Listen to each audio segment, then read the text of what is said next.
Brasília, o Superior Tribunal de Justiça vai gastar quase R$1 milhão na reforma de um imóvel funcional para o ministro Benedito Gonçalves Morar.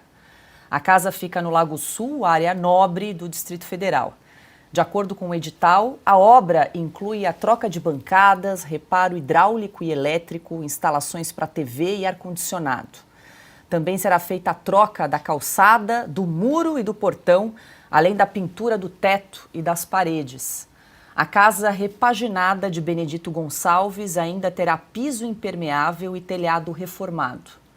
Em nota, a assessoria de imprensa do STJ informou que a casa não passa por manutenção desde 1997 e é rotina fazer reformas nos imóveis quando eles estão desocupados pelos ministros. Augusto, você está me olhando aqui atônito com essa notícia. Pasmo. Olha aqui. É isso.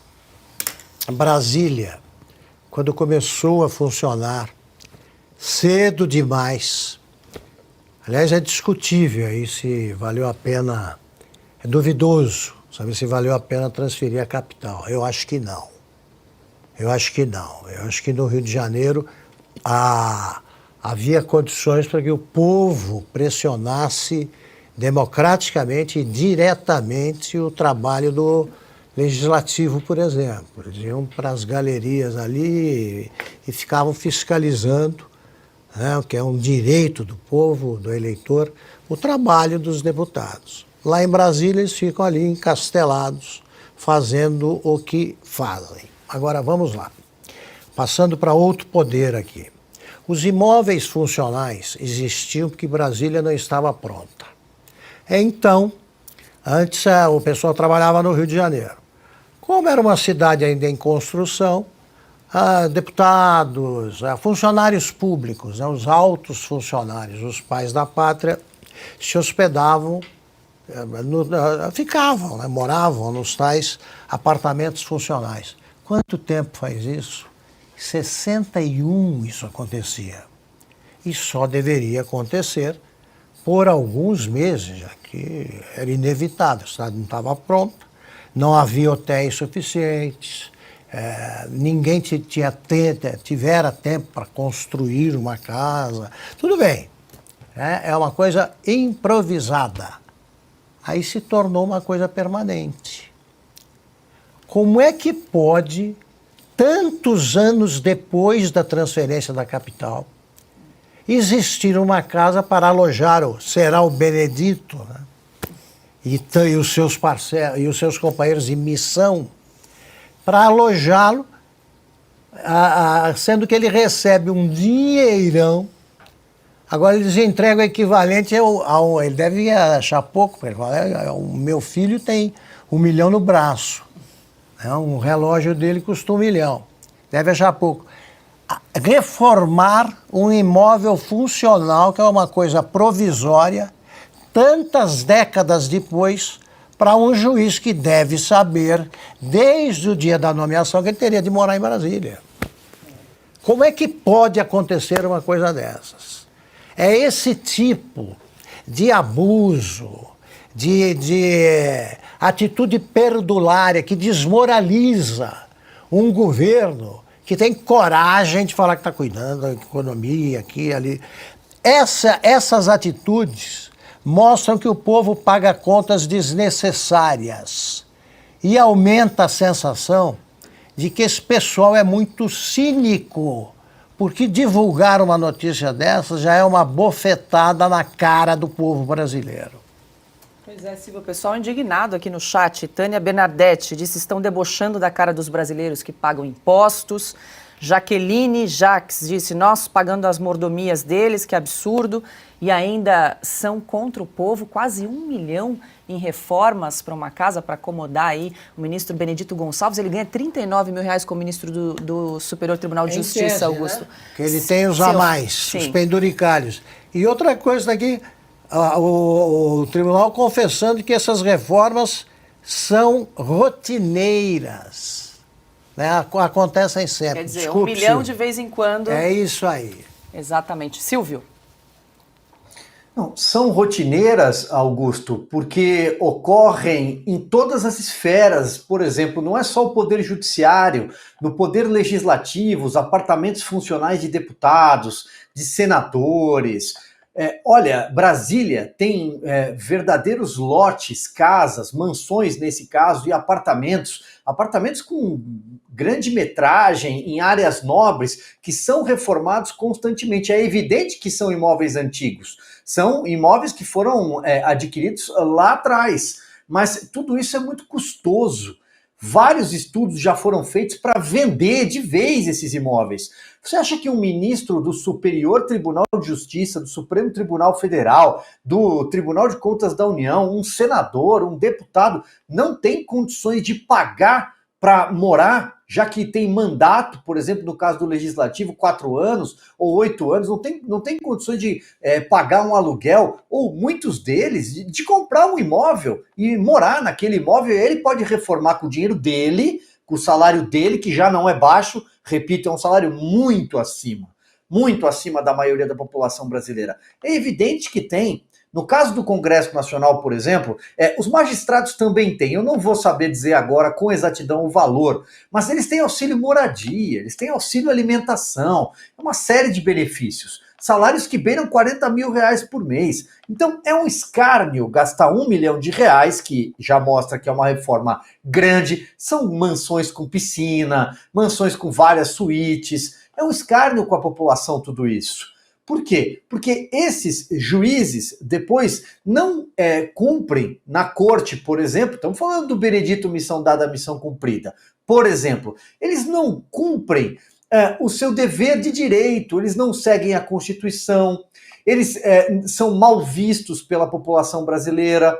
Então, o pagador de impostos se revolta, e com razão, de essas determinadas regalias. Não à toa, Brasília é chamada de Ilha da Fantasia. É por causa desse tipo de benefício que continua acontecendo. Até quando, né? Até quando o pagador de impostos vai custear as mordomias do ministro, que deve estar reformando a casa para estar à altura de receber a visita do filho, né? Que se veste com roupas caras. Ana, quero te ouvir também, e realmente chama a atenção a nota da assessoria do STJ, do Superior Tribunal de Justiça, né, que diz que a casa não passa por manutenção desde 1997 e é rotina fazer reformas nos imóveis onde eles estão desocupados pelos ministros. Vale lembrar que quem ocupou essa casa antes de Benedito Gonçalves foi o ministro Félix Fischer. Então agora vai passar por essa reforma quase 1 milhão. Você estudou arquitetura, Ana? R$ 1 milhão numa reforma de uma casa? Haja reparo. É muito dinheiro numa reforma, muito dinheiro. Que dozinha, né? Que a casa não passa por uma reforma desde 1987 e o ministro Benedito Gonçalves precisa de uma casa, né? Novinha em folha. Ora, se ele precisa de uma reforma desse nível, gastando R$ 1 milhão do pagador de impostos, isso está errado. Por que não vende um dos relógios do filho? Um relógio só ali dele custa mais de R$ 1,5 milhão, né? É um deboche, é um absurdo, né? O Silvio estava falando, né, dos apartamentos funcionais. Eu já vi que tem gente aqui no chat me perguntando se os parlamentares americanos têm apartamentos funcionais. Não tem. Não tem. Muitos, inclusive, eles são famosos por dormirem nos seus gabinetes. Ali no sofá do seu gabinete, ou esticar um colchão ali no seu gabinete. Aos que moram mais longe e não querem fazer essa viagem, eles se esticam ali no seu gabinete e dormem ali. Não existe isso de apartamento funcional. E aqueles que decidem ter um lugar em Washington, eles alugam do próprio bolso. Ninguém mais paga, nenhum contribuinte, nem o estadual, nem o contribuinte federal, eles pagam do próprio bolso. Isso é um deboche, né? Agora, fica o questionamento, Paula, se nós vamos poder continuar falando sobre isso, sobre o Benedito Gonçalves gastando aí, né, quer dizer, nós gastando R$ 1 milhão para reformar a casa dele, ou se alguma juíza vai entrar em campo e pedir para tirar a notícia do ar. Piotr, Valquênio Araújo aqui no chat. A reforma que o ministro vai morar precisa de reformas. Ok, mas o que nós temos a ver com isso? Qual a nossa responsabilidade? Isso é um escândalo, é aquele patrimonialismo, né? Esse descaso com a coisa pública, né? Aquela sensação de que é de todo mundo, não é de ninguém, então vou gastar 1 milhão na reforma de uma casa, pagos por todos nós aqui, Acho né? que antecede, inclusive, né, Paula? A questão é do privilégio. Por que esse privilégio? Isso é o famoso privilégio. Chamam até de penduricalho. Não, penduricalho é uma expressão que tenta diminuir. Não, nós estamos falando de uma casa que sim, pelo que eu estou entendendo, é do STJ, então ele está reformando, mantendo a casa, mas tudo bem, qual é a razão de isso ser ocupado por um ministro? Ele mora lá, o STJ fica em Brasília, então ele vai morar lá enquanto ele estiver ministro do STJ. Como ele tem uma idade máxima para permanecer, ou seja, são vários anos, ele pode estabelecer residência lá. E, obviamente, pagando com o seu próprio salário. Brasileiros que ganham muito menos, quando mudam de cidade por uma questão profissional, pagam do próprio salário. E mesmo que não paguem ou recebam algum benefício, é do setor privado, é interesse do setor privado. Se o setor privado, a empresa decide fazer uma ajuda de mudança, essas coisas, é dinheiro privado, do setor privado. Aqui nós estamos falando de questões públicas, do dinheiro público. A Ana comparou agora com os Estados Unidos. Um país muito mais rico do que nós, muito mais rico do que nós, não dá esse tipo de benefício, que é privilégio. É privilégio num país que nós vamos ter um déficit agora. E quando eu falo de déficit do governo, é que o governo repassa dinheiro para os outros poderes, por lei. Ele é obrigado a repassar. E esses outros poderes fazem o seu próprio orçamento. Esse dinheiro que está saindo daí é o dinheiro que vai do imposto que vai parar no Tesouro Nacional. Então não imagine que é um dinheiro que vem de outro lugar. Não, vem do mesmo contribuinte. Daí faz sentido um país que vai ter, segundo o IPES, que são 230 bilhões de déficit. Se o governo vai ter 230 bilhões de déficit esse ano, quer dizer que ele já comeu o superávit de 50 bi, mais de 50 bi que deixou o governo Bolsonaro. Nós estamos falando de quase 300 bi, 280, em torno disso, de déficit. Agora, gastando cada vez mais para reformar. Acho que o STJ ou qualquer uma dessas outras cortes, inclusive o Congresso Nacional, devia pegar, juntar tudo, reforma ou não, mas vende. Vende, acabou. Simples assim. E põe o dinheiro de volta no Tesouro para resolver problemas fiscais do governo, que não é exatamente do governo, né? Ele compartilha com os brasileiros.